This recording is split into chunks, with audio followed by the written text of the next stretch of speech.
안녕하세요. 성경 이야기를 전하는 샘물입니다. 이번 영상에서는 하나님께서 무엇을 바라시는지에 대해 생각해 보겠습니다. 계시록에는 하나님께서 바라시는 궁극적인 뜻이 나타나 있습니다. 그리고 그 목표를 이루기 위해 필요한 과정이 들어 있습니다. 하나님의 뜻을 올바로 이해하지 못하면 신앙의 목표를 올바로 세울 수 없습니다. 대부분의 기독교인들은 하나님이 전지전능하시다고 여기고 있으며 우리가 하나님만 믿고 의지하면 만사형통이라고 생각합니다. 그렇게 해서 하나님의 뜻이 이루어질 수 있다면 그것도 문제될 것은 없습니다. 그런데 하나님께서 모든 것을 알아서 다 해주실 것이라고 여기는 것은 어린아이와 같은 신앙입니다.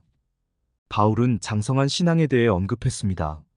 내가 어렸을 때에는 말하는 것이 어린아이와 같고 깨닫는 것이 어린아이와 같고 생각하는 것이 어린아이와 같다가 장성한 사람이 되어서는 어린아이의 일을 버렸노라. 아이와 어른의 차이는 무엇일까요? 아이는 모든 것을 부모에게 의지하며 부모의 도움이 없이는 살 수 없습니다. 어릴 때는 부모의 고충을 이해하지 못합니다.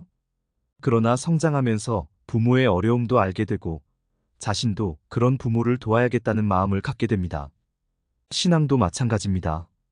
어린아이와 같은 신앙을 가지고 있을 때에는 하나님께서 어떤 어려움을 갖고 계신지, 우리가 무엇을 도와드려야 하는지 알지 못합니다.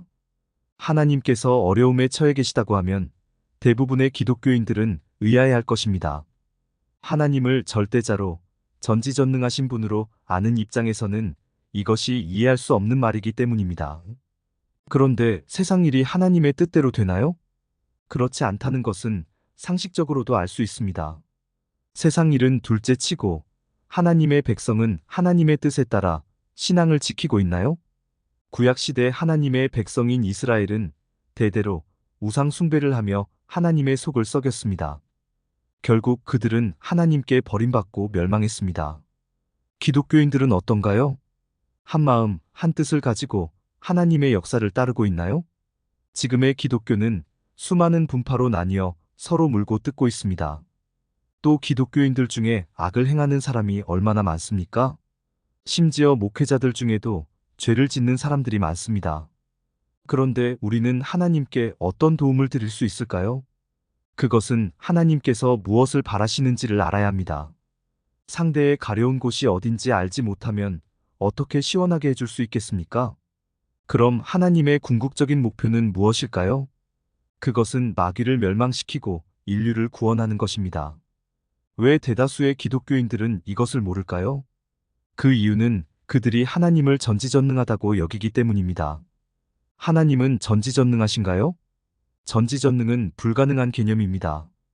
전지는 우연성을 인정하지 않을 때나 가능한 이야기고, 전능은 모순되기 때문에 존재할 수 없는 개념입니다. 하나님의 전지성과 전능성에 대해서 만든 영상들이 있으니 더보기에서 보시기 바랍니다. 그럼 하나님은 당신의 뜻을 어떻게 이루려고 하시나요? 하나님은 마귀를 멸망시키기 위해 전쟁을 준비하고 있습니다. 마귀를 잡는 전쟁은 영의 세계에서 있을 일입니다. 마귀는 영이므로 하나님에게 속한 영들과 마귀에게 속한 영들이 앞으로 싸우게 됩니다.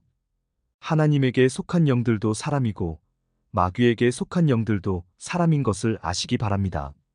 계시록에 나타난 마귀를 잡는 마지막 전쟁에 대해 보겠습니다. 천년이 참해 사탄이 그 옥에서 놓여나와서 땅의 사방 백성 곧 곡과 마곡을 미혹하고 모아 싸움을 붙이리니 곧 수가 바다의 모래 같으리라. 그들이 지면에 널리 퍼져 성도들의 진과 사랑하시는 성을 두르매 하늘에서 불이 내려와 그들을 태워버리고 천년 뒤에 마귀가 옥에서 놓여납니다. 여기 나온 옥은 무저갱을 말합니다. 용을 잡으니 곧 옛뱀이요 마귀요 사탄이라. 잡아서 천년 동안 결박하여 무저갱에 던져 넣어 잠그고 그 위에 임봉하여 천년이 차도록 다시는 만국을 미혹하지 못하게 하였는데 그 후에는 반드시 잠깐 노일이라. 하나님께서 마귀를 무저갱에 천년 동안 가두시는 것입니다. 그 이유는 그동안 하늘 군병들을 훈련시켜야 하기 때문입니다. 하늘 군병들은 대부분 순교자들이며 14만 4천 명으로 이루어집니다. 14만 4천에 대한 설명도 더보기에 있으니 참고하시기 바랍니다. 하나님은 마귀 군대와의 전쟁을 위해 하늘 군병이 된 성도들을 훈련시키셔야 합니다. 그 기간이 1000년입니다. 그래서 그 기간 동안 마귀가 회방하지 못하게 하시려고 마귀를 무적행에 가두는 것입니다. 1000년 후에는 마귀를 풀어주고 전쟁을 통해 바다 모래같이 많은 마귀들을 소탕하는 것입니다. 그때 등장하는 마귀 군대가 상징적으로 곡과 마곡으로 나타나 있습니다. 그리고 하나님의 군대는 성도들과 사랑하시는 성으로 묘사되어 있습니다. 하나님의 군대도 마귀 군대도 사람이라는 것을 아시기 바랍니다. 그 전쟁에서 마귀가 잡혀 불못에 던져져야 심판이 이루어집니다. 또 그들을 미혹하는 마귀가 불과 유황못에 던져지니 거기는 그 짐승과 거짓 선지자도 있어 세세토록 밤낮 괴로움을 받으리라. 또 내가 크고 흰 보좌와 그 위에 앉으신 이를 보니 땅과 하늘이 그 앞에서 피하여 간데 없더라. 또 내가 보니 죽은 자들이 큰 자나 작은 자나 그 보좌 앞에 서 있는데 책들이 펴 있고 또 다른 책이 펴졌으니 곧 생명책이라.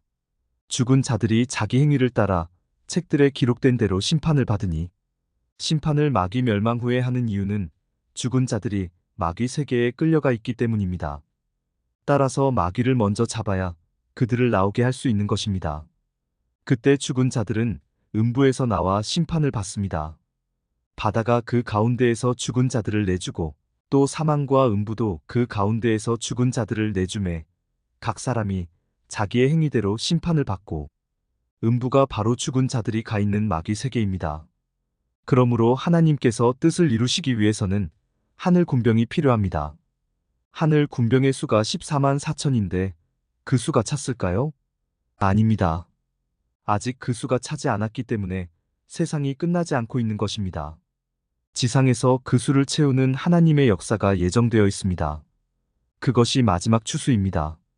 마지막 추수에 대해서도 설명한 영상이 더보기에 있으니 보시기 바랍니다. 지상에서 마지막 때 하늘 군병의 수가 차면 예수님께서 오셔서 그들을 데려가시게 됩니다. 이것이 예수님의 재림입니다. 예수님께서 재림하시는 목적이 그 택하신 자들을 데려가시려는 것입니다. 그가 큰 나팔 소리와 함께 천사들을 보내리니 그들이 그의 택하신 자들을 하늘 이 끝에서 저 끝까지 사방에서 모으리라. 이렇게 하늘 군병의 수가 차면 이 세상은 더 이상 필요 없어집니다. 그래서 하나님께서 우주를 소멸시키실 것입니다. 하늘의 만상이 사라지고 하늘들이 두루마리 같이 말리되 그 만상의 쇠자나무 포도나무 잎이 마름 같고 무화과나무 잎이 마름 같으리라.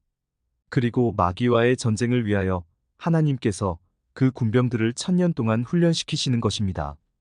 따라서 하나님께서 믿는 자들에게 가장 바라시는 것은 하늘 군병이 만들어지는 것입니다. 그래서 하늘 군대가 완성되어야 마귀를 멸망시키고 마귀에게 끌려간 영들을 구해낼 수 있는 것입니다. 하나님께서 사람을 지으신 목적이 바로 마귀와 싸울 군병이 필요해서였습니다. 그런데 마귀도 하나님의 의도를 알기 때문에 사람들을 하나님으로부터 떼어놓기 위해 그들을 범죄케 만든 것입니다. 그래서 하나님께 쫓겨난 그들을 마귀가 지배하고 있는 것입니다. 하나님은 죄 가운데 사는 사람들 중에서 하늘 군병을 만들어 마귀를 멸망시키고 모든 인류를 구해내려고 하시는 것입니다. 이번 영상에서는 하나님께서 바라시는 뜻이 무엇인가에 대해 말씀드렸습니다.